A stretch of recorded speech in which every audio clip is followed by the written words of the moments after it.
Dear students, welcome back to my channel Enjoy Learning. In this video, I'll teach you how to solve the remaining questions of exercise 10.1.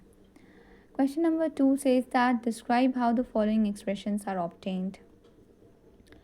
So बेटा जिस तरीके से हम लोगों ने question number 1 में ये इस तरीके के एल्जेब्रिक एक्सप्रेशंस फॉर्म करे थे स्टेटमेंट्स की हेल्प से, अब ये हमें उल्टा काम करने को कह रहे हैं। अब इन्होंने हमको एल्जेब्रिक एक्सप्रेशंस लिख के दे दिए हैं और ये कह रहे हैं कि ये जो एल्जेब्रिक एक्सप्रेशंस हैं ये किस तरीके से आए हैं, इनको डिस्क्राइब करिए, मतलब इनके लिए स्टेटमेंट फाइंड करिए। ये है, तो ये क्वेश्चन बहुत ही ईजी है और इस टाइप के क्वेश्चन एग्जाम में नहीं आते हैं, बट स्टिल मैं आपको एक आइडिया दे देती हूँ कि आप इनको किस तरीके से डिस्क्राइब कर सकते हैं। पहली बात तो सेम सिचुएशन को डिस्क्राइब करने के लिए आप डिफरेंट वर्ड्स का यूज़ कर सकते हैं। तो ये नहीं है कि कोई एक फिक्स्ड स्टेटमेंट होगी, वैसे ही आपको same to same word by word लिखना है।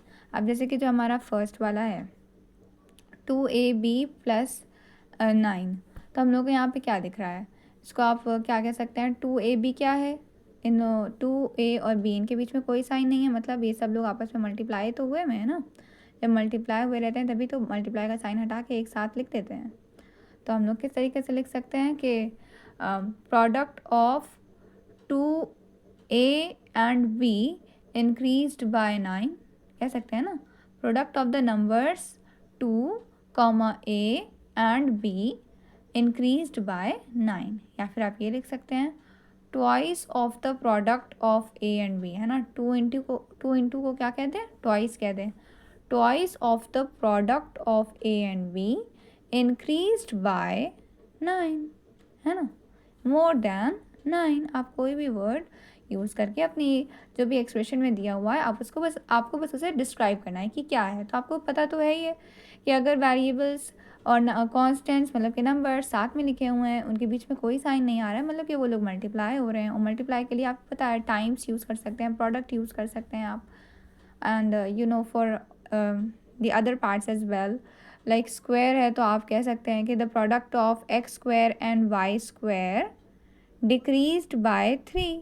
डिक्रीज्ड मतलब -3, है ना, 3 माइनस हो जाएगा। Product of x² and y² decreased by 3। इसी तरीके से आप सी पार्ट, डी पार्ट, अब देखिए डी पार्ट में आपको 1/4 दिया हुआ है, 1/4 दिया हुआ है, तो आप इसको कह सकती हैं 1/4। इस तरीके से 1/2 को हम लोग क्या कहते हैं, हाफ कहते हैं, वैसे ही 1/4 को 1/4 कहते हैं।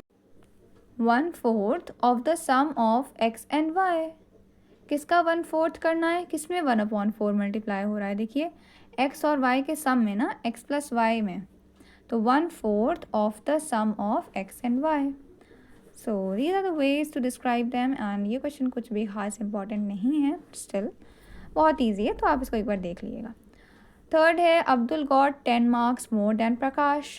If Prakash got m marks, how many marks did Abdul score. तो ये तो बहुत ही ईजी है कि अब्दुल के प्रकाश से 10 मार्क्स मोर आए हैं, प्रकाश से 10 मार्क्स ज़्यादा आए हैं। तो अगर प्रकाश के m मार्क्स आए हैं तो अब्दुल के कितने होंगे, 10 मोर देन प्रकाश, मतलब 10 मोर देन m, यही तो फाइंड करना है। प्रकाश के क्योंकि m मार्क्स हैं, मतलब कि अब्दुल के मार्क्स आए हैं m + 10।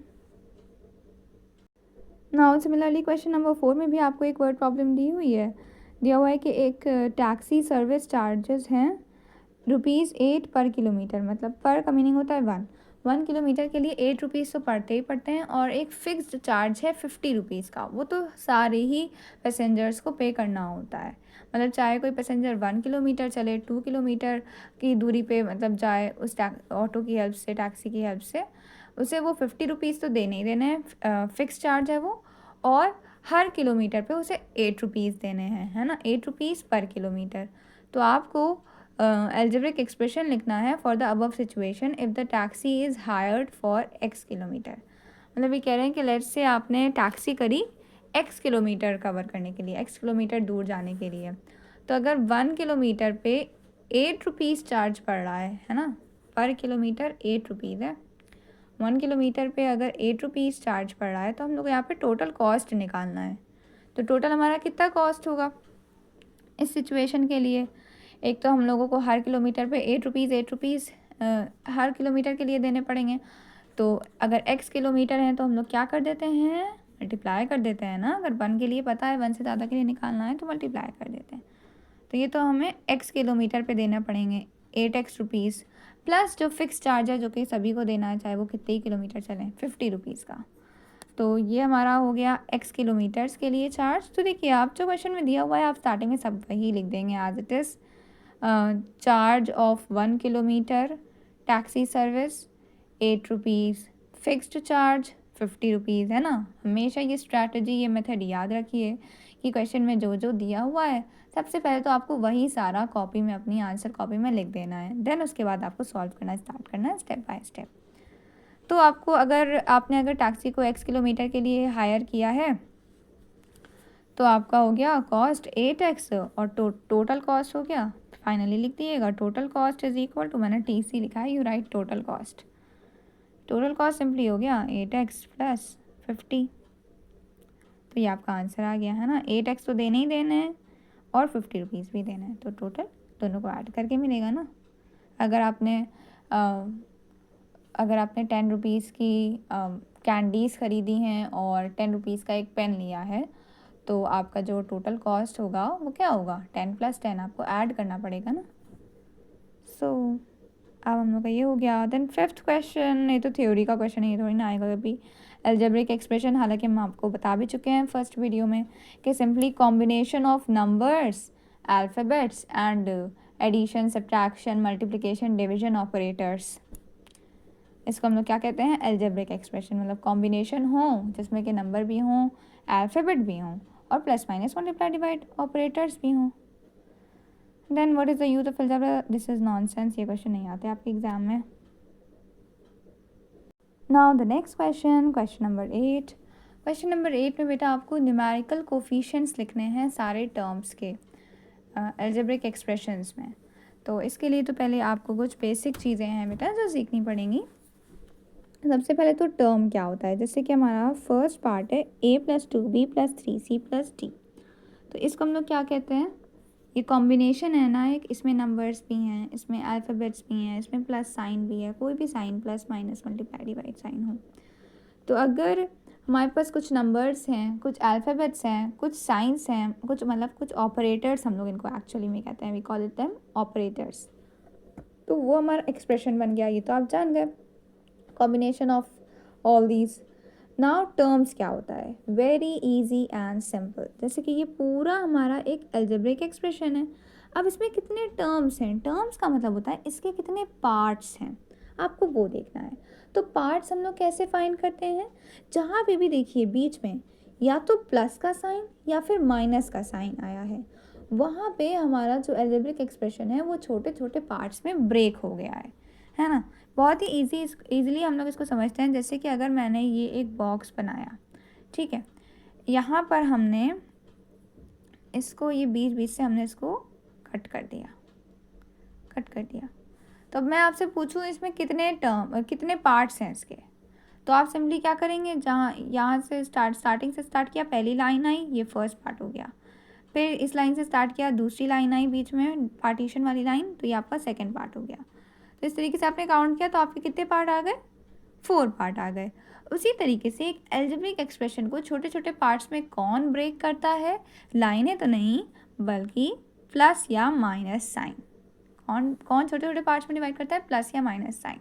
कहीं पे भी नंबर अल्फ़ाबेट एक साथ लिखे हुए हैं, जैसे कि मैंने लिख दिया 2x + 3 - 7y।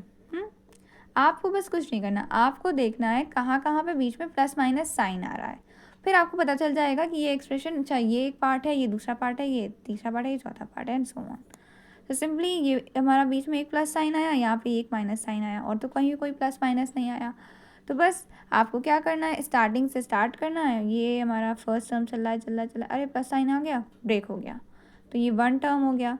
फिर प्लस साइन के बाद से स्टार्ट किया, ये फिर से माइनस साइन आ गया, तो ये सेकेंड टर्म हो गया, और ये हमारा थर्ड टर्म हो गया। माइनस के बाद से हम लोग आगे चले, यहाँ पे कोई प्लस माइनस आया ही नहीं, तो पूरा 7y third term. Simple, very easy. तो टर्म का बेसिकली मीनिंग क्या होता है, टर्म का मीनिंग होता है अलजेब्रिक एक्सप्रेशन के छोटे छोटे पार्ट्स। और वो पार्ट्स कैसे हम लोगों को मिलते हैं, जहाँ पे भी बीच में प्लस या माइनस का साइन आ जाता है अलजेब्रिक एक्सप्रेशन में, तो हमारा वो अलजेब्रिक एक्सप्रेशन छोटे छोटे टुकड़ों में, छोटे छोटे पार्ट्स में ब्रेक हो जाता है और इन्हीं पार्ट्स को हम लोग कहते हैं terms of the algebraic expression. So अब हमने टर्म समझ लिया। अब जो लास्ट चीज़ बची है जो कि आपको इस क्वेश्चन में फाइंड करनी है वो है न्यूमेरिकल कोफिशिएंट्स का मीनिंग। सबसे पहले तो देखिए बहुत ही इजी और सिंपल है। अलग अलग टर्म्स के अलग अलग न्यूमेरिकल कोफिशिएंट्स होते हैं, है ना। अगर ये कह रहे हैं right the numerical coefficients of the terms, मतलब जैसे जो हमारा फर्स्ट एक्सप्रेशन है इसमें पहले तो आइडेंटिफाई कर लेते हैं कौन कौन से टर्म्स हैं। तो एक टर्म है हमारा खाली a, दूसरा टर्म है 2b, तीसरा टर्म है 3c और फिर से बीच में प्लस आ गया। तो हमारे ये इतने छोटे छोटे टर्म्स में ब्रेक हो गया। तो टोटल कितने टर्म्स हुए काउंट करिए। हाँ, 4 टर्म्स हो गए। अब देखिए 4 टर्म्स हैं हमारे पास और हम लोगों को न्यूमेरिकल कोफिशिएंट होता है बेटा वो नंबर जो कि किसी वेरिएबल के साथ लिखा हुआ होता है, मतलब किसी वेरिएबल के साथ मल्टीप्लाई हो रहा होता है, उसको हम लोग कहते हैं न्यूमेरिकल कोफिशिएंट या फिर सिंपली कोफिशिएंट भी कहते हैं। ठीक है, तो आपको इस चीज़ को हमेशा के लिए लर्न कर लेना है, बहुत ही ईजी है। न्यूमेरिकल कोफिशिएंट का सिंपली मीनिंग है वो नंबर्स जो कि हमारे अल्फ़ाबेट्स के साथ मतलब वेरिएबल्स के साथ मल्टीप्लाई हुए हैं, उनको हम लोग कोफिशिएंट्स कहते हैं। चलिए 2b में तो आपको बहुत ईजिली मिल जाएगा, 2 है। 3c वाले टर्म में भी 3 है। अच्छा, अभी हम लोग आगे बढ़ते हैं, नेक्स्ट क्वेश्चन बताते हैं बात। 4d में 4 है ना। आपको वो नंबर देखना है बस जो कि वेरिएबल के साथ किसी भी अल्फ़ाबेट के साथ मल्टीप्लाई हुए हैं, मतलब उसके साथ बिल्कुल लिखे हुए हैं, उन दोनों के बीच में कोई भी साइन नहीं है। अब बताइए 1 का वो a का क्या होगा न्यूमेरिकल कोफिशिएंट। a के साथ तो कोई नंबर ही नहीं लिखा है यहाँ पे, है ना, नो नंबर इज़ देयर। तो अगर कोई वेरिएबल अकेला लिखा है, उसके साथ कोई नंबर ही नहीं लिखा है, मतलब उसके साथ कौन सा नंबर है। जैसे कि एक फ्रैक्शन होता है, जैसे कि एक नॉर्मल नंबर है, अगर हमने लिख दिया है यहाँ पे 5 के डिनोमिनेटर में कुछ नहीं है मतलब 1 है, सेम वही काम यहाँ होता है। अगर कोई वेरिएबल अकेला लिखा है, उसके साथ कोई नंबर नहीं मल्टीप्लाई हुआ है, मतलब उसके साथ कौन है, 1 है। तो a के साथ कौन सा नंबर है, 1 है। तो इस वाले टर्म का जो हमारा न्यूमेरिकल कोफिशिएंट है वो क्या हो गया, 1 हो गया। तो सिंपली देखिए इन क्वेश्चंस को आपको इसी मेथड से करना है, जिसमें भी आपको न्यूमेरिकल कोफिशिएंट लिखने होंगे टर्म्स के। सबसे पहले आप लिख लीजिएगा सारे टर्म्स और फिर इसके बाद एक एक करके आप उनके न्यूमेरिकल कोफिशिएंट्स फाइंड कर लीजिएगा। ओके, देन अब हम लोग इसी में आगे बढ़ते हैं। बी पार्ट में अगर आप देखेंगे तो अब आप सोचिए पहले ध्यान से कि टर्म्स कहाँ है हमारे पास, है ना, कौन कौन से टर्म्स हैं, कितने टर्म्स हैं। यहाँ पे भी बीच में प्लस माइनस का साइन आ रहा है, यहाँ स्टार्टिंग से स्टार्ट करिए, बढ़ते जाइए। जैसे ही बीच में प्लस या माइनस का साइन आ गया वैसे ही रुक जाइए। ये एक टर्म कंप्लीट हो गया। अब आपका माइनस साइन के बाद फिर से आपको स्टार्ट करना है। अब ये 81 कंप्लीट, तब तो हमारा एंड ही हो गया। तो टोटल 2 टर्म्स दिख रहे हैं। अब बताइए कोफिशिएंट तो वो नंबर होता है जो कि वेरिएबल के साथ मल्टीप्लाई हुआ होता है। तो ये फर्स्ट वाले में तो वेरिएबल दिख रहा है हमको m², तो कोफिशिएंट फर्स्ट वाले टर्म का तो क्या हो गया, 4 हो गया। लेकिन सेकंड वाले टर्म का कोई कोफिशिएंट होगा, नहीं होगा। इस चीज़ का बहुत ध्यान रखना है ना। वो नंबर हमारे जो कि वेरिएबल के साथ लिखे हुए हैं, वो नंबर नहीं जो कि अकेले हैं। तो जो नंबर अकेले लिखे हुए हैं किसी टर्म में, उनको हम लोग कोफिशिएंट नहीं कहते बेटा, वो हमारे कांस्टेंट ही कहलाते हैं। हमने आपको स्टार्टिंग में बताया था ना कि हम लोग नंबर्स को अलजेब्रा में कांस्टेंट कहते हैं और अल्फ़ाबेट्स को ABCD को हम लोग वेरिएबल कहते हैं। तो जो नंबर अकेला लिखा है वो जो है किसी का कोफिशिएंट नहीं होगा, क्योंकि कोफिशिएंट का मतलब है वो नंबर जो कि किसी वेरिएबल के साथ लिखा हुआ है, किसी वेरिएबल के साथ मल्टीप्लाई हो रहा है, उनको कोफिशिएंट कहते हैं। समझ में आ गई ना बात। चलिए अब हम लोग सी पार्ट करते हैं। इसमें एक और इंटरेस्टिंग बात आपको पता चलेगी कि जैसे कि हम लोग ने टर्म्स, सबसे पहले स्टेप नंबर 1 टर्म्स ढूंढिए। बहुत ईजी है टर्म्स को काउंट करना, आप ऐसे ही डायरेक्टली देख के रहे जहाँ बीच में प्लस माइनस साइन आ रहा है वहाँ पे अब हमारे अब छोटे छोटे टर्म्स में ब्रेक हो गया है। तो ये हो गया फर्स्ट टर्म, ये हो गया सेकेंड टर्म, ये हो गया थर्ड टर्म, 3 टर्म है हमारे पास। अब कोफिशिएंट ढूंढने की बारी आई तो फर्स्ट टर्म में वेरिएबल क्या है, x² है, मतलब कोफिशिएंट के लिए वेरिएबल होना ज़रूरी है। तो एक्स स्क्वायर के साथ कौन मल्टीप्लाई है 0.1। अब सेकेंड टर्म में ज़रा देखिए, वेरिएबल पार्ट तो दिख रहा है हम लोगों को वाई स्क्वायर, इसके साथ इसका कोफिशिएंट जब पूछा जाता है तो बच्चे सिर्फ 0.4 बता देते हैं बेटा। लेकिन आपको एक बात ध्यान रखनी है, आपको साइन के साथ बोलना है। 0.4 का साइन यहाँ पे माइनस है, अगर प्लस होता तब तो हमारा करेक्ट होता आंसर, है ना, क्योंकि प्लस साइन तो हम लोग लिखते नहीं है लेकिन माइनस साइन तो लिखते हैं ना, पता है ना। तो सिर्फ 0.4 नहीं है वाई स्क्वायर का कोफिशिएंट, 0.4 के आगे माइनस साइन भी लगा हुआ है तो -0.4। ठीक है बेटा, तो कोफिशिएंट फाइंड करने में बस आपको इन्हीं बातों का ध्यान रखना है। ये टर्म सबसे पहले देख लिए, फिर हर टर्म में जिस टर्म में वेरिएबल है उसमें आपको न्यूमेरिकल कोफिशिएंट मिलेगा, वेरिएबल के साथ जो भी नंबर मल्टीप्लाई हुआ है। अब अगर उस नंबर के आगे प्लस साइन है तो हम लोग सिंपली नंबर ही लिख देते हैं ना, कि इस वाले फर्स्ट टर्म का जो कोफिशिएंट है वो सिंपली 0.1 है। लेकिन अगर हमारा जो अब जैसे कि हम लोग अपना सेकंड वाला देखें तो सेकंड वाले में हमारा जो कोफिशिएंट है 0.4, उसके आगे माइनस साइन लगा हुआ है, तो पूरा का पूरा ये पूरा कोफिशिएंट है -0.4। इस माइनस को कभी ना भूलिएगा। So that is all, remaining questions हम लोग नेक्स्ट वीडियो में कवर करेंगे।